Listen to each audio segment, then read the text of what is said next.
Hi, I'm Oscar. After 30 years working construction in Chicago, I thought I knew what it felt like to be knocked down. Turns out nothing prepares you for being rejected by your own daughter. I pulled up to Melissa's suburban house with my famous potato salad riding shotgun. Red, white, and blue decorations fluttered from the porch, our family's July 4th tradition since she was knee-high. The driveway was packed with cars I didn't recognize, but I spotted Eric's Subaru and parked behind it. Before I could ring the bell, the front door swung open. Melissa stood there, her smile vanishing when she saw me. "Dad, what are you doing here?" "What do you mean? It's the 4th. I brought the potato salad, just like always." She stepped onto the porch, closing the door behind her. "I didn't invite you this year. There must be some mistake. We always do the 4th together." "Things change, Dad. Diana's hosting this year." "Diana? Eric's mother? Since when does she host our family traditions?" "Since she offered to help organize. Look, it's not personal." "Not personal? How is uninviting your father not personal?" A tall woman with perfectly coiffed silver hair appeared in the doorway. "Melissa, the burgers are ready." "Thanks, Diana. I'll be right in." Diana noticed me and her lips thinned. "Oscar, what a surprise. Apparently for both of us." "Dad was just dropping something off," Melissa said quickly. I felt like I'd been punched. Just last Christmas, Melissa and I had stayed up late wrapping presents and laughing about old memories. Before she met Eric, we'd talk on the phone 3 times a week. After they got married, those calls dwindled to once a month, then special occasions only. Eric appeared behind his mother. "Hey, Oscar," he said, eyes darting between us all.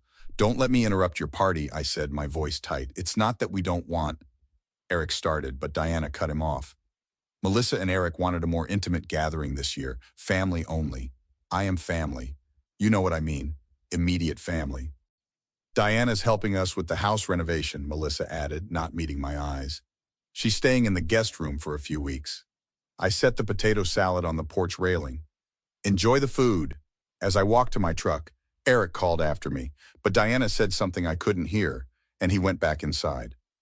Driving away, I noticed their neighbor Tom watering his lawn. He waved me down.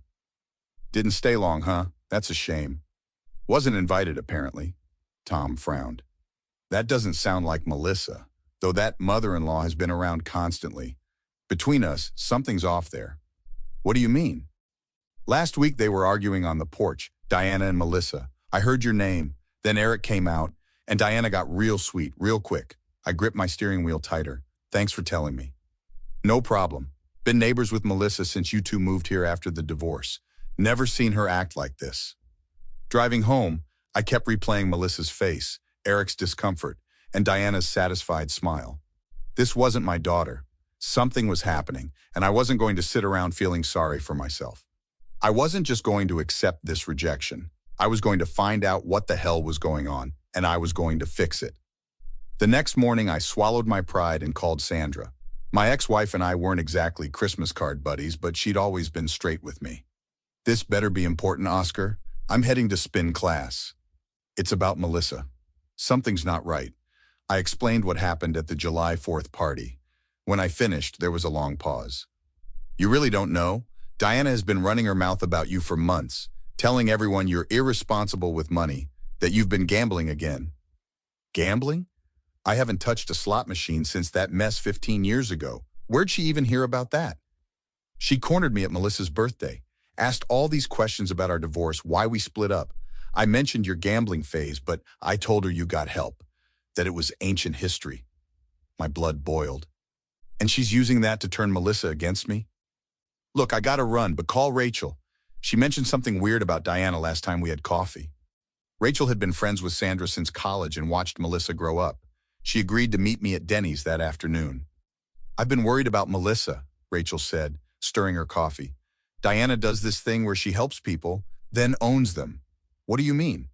"My niece worked with Diana at that real estate office. Diana has a pattern. She finds young couples, especially ones with strained family relationships, and becomes the fairy godmother, then slowly takes over their lives. Melissa and I weren't strained until recently. Did they buy a house lately? That's usually how it starts." The realization hit me like a truck. 3 months ago, Eric mentioned his mom helped with the down payment. Bingo. That's her move. She did the same thing with her other son, Ryan. Cut him off from his wife's family completely. Now they're divorced and Ryan lives in Diana's basement. I spent the next few days digging. I called Melissa's childhood friends, checked social media, even drove by their house a few times. Each discovery was worse than the last. Lisa, Melissa's best friend since high school, hadn't heard from her in weeks. She canceled brunch 3 times, said Diana needed help with something. I remembered Melissa mentioning her mother-in-law was staying for a few weeks. I drove by after work and spotted Diana bringing in shopping bags. She wasn't acting like a guest, she was moving in. My phone rang with an unknown number while I was parked down the street. Is this Oscar? Melissa's dad? Who's asking? I'm Jake, Eric's brother. We need to talk about my mother. We met at a bar across town. Jake looked like a younger version of Eric, but with more tattoos and less anxiety. Mom's pulled this crap before. She gets her hooks into people, man, makes them dependent. With Eric and Melissa, it started with the house down payment. How much did she give them? 20 grand. But the strings attached? Priceless. She's over there constantly, checking on her investment. Now she's renovating their kitchen, her way. And guess who's moving in temporarily next week? She's already there. Damn, she moved fast. Look, I've seen this movie before. She destroyed Ryan's marriage, and now she's working on Eric and Melissa. Why are you telling me this? Because Eric's miserable, but too chicken shit to stand up to her. And I actually like Melissa. She used to talk about you all the time before Mom started her campaign. My phone buzzed. A text from my buddy who worked at the bank. Holy shit. What? That down payment? Diana didn't give it to them. She loaned it, with interest. She's got a lien against their house. Jake shook his head. Classic Diana. Now we need proof of everything else. Like what? Like the fact she's probably intercepting your messages, bad-mouthing you to everyone who'll listen, and planning to be the only grandparent in the picture. How do we stop her? We gather evidence, then blow her whole operation sky high. Jake and I hunched over our laptops at the coffee shop, building our case against Diana. Send Melissa a text right now, Jake suggested. Let's see what happens. I typed a quick message asking how she was doing. 5 minutes passed. Nothing. Jake called Eric. Hey bro, did Oscar's text come through to Melissa? Mom's checking her phone? Why? He hung up with a disgusted look. Diana's screening Melissa's messages for overwhelm. That's why your daughter thinks you forgot her birthday. What about the cookware set I sent for their housewarming? Eric mentioned Melissa was hurt you didn't get them anything. I spent $300 on that set she specifically wanted, probably sitting in Mom's kitchen now. We compiled everything. Screenshots of Diana's texts about me, the predatory loan documentation, evidence she was redirecting Melissa's mail. The next day, we cornered Eric outside his workplace. We need to talk about your mother. His eyes darted around nervously. I can't. She'll find out. She's isolating you and Melissa, intercepting messages, stealing gifts, spreading lies. I know something's not right, Eric admitted, but she's my mother. And Melissa is my daughter. Your mother is destroying our relationship. Mom helped with the house. I pulled out the loan papers. She didn't help. She created debt and leverage. Eric's face drained of color as he read. She said it was a gift. She's been pressuring us to add her to the deed for estate planning. She's done this before, Jake added, with Ryan. It's getting worse, Eric continued. She sold her condo and is bringing all her furniture. Temporary? That's what she claims. There's more. She's planning this family unity barbecue next weekend. You're not invited. She's announcing she's moving in permanently to help raise her future grandchildren. Melissa's pregnant?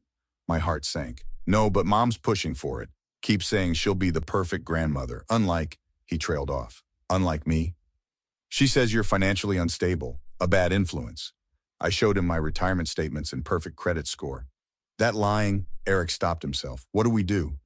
I have a plan for her barbecue, I said, but I'll need your help. I'm in, Eric said firmly. It's time to end this. We spent the next 2 days gathering more evidence. Jake got a written statement from Ryan's ex-wife about Diana's destruction of their marriage. I collected receipts for all the intercepted gifts. By Friday, our battle plan was ready for Diana's family unity barbecue, a party that would definitely not go as she planned. Saturday arrived, the day of Diana's family unity barbecue. According to our plan, I waited in my car down the street until Jake texted that all guests had arrived. I had a folder of evidence under my arm and determination in my heart. The backyard was decorated with expensive-looking streamers and a family-first banner. Diana was holding court near the grill, wearing a floral sundress and fake smile. Melissa stood nearby, looking uncomfortable as Diana had her arm around her shoulders. When I walked through the gate, conversation stopped. Diana's smile vanished. "What are you doing here? This is a private gathering." "I was invited." I looked directly at Eric, who nodded. "I invited him, Mom. This is about family, right?" Diana recovered quickly. "Of course, dear, although a little warning would have been nice." She turned to the guests.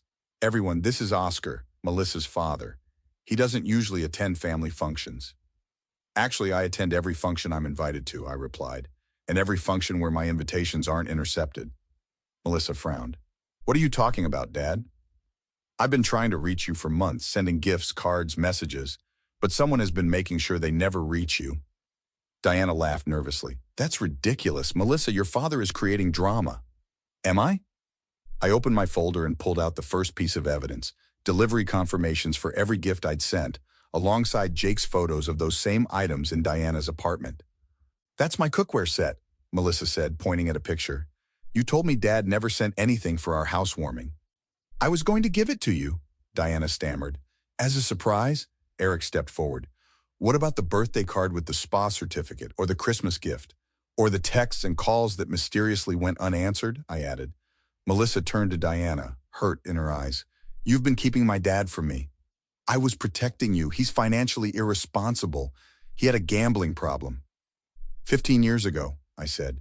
"Something I overcame and have been open about." I handed Melissa the loan document for their house. "She didn't give you a gift. She created debt with strings attached." Melissa read it, her face paling.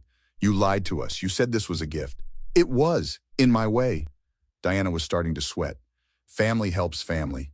"Is that what you did with Ryan?" Jake asked. "Help him right into divorce and depression?" Ryan's ex-wife stood up from the crowd. "Diana destroyed our marriage the same way, controlling, manipulating, isolating. I tried to warn you, Eric." The backyard erupted in conversation as other guests started sharing similar stories about Diana's help. "You've been lying to me about Dad," Melissa said, tears in her eyes, "making me think he didn't care." "I was just trying to—" "No more excuses," Melissa cut her off. "I want you out of our house, today." Diana looked around desperately.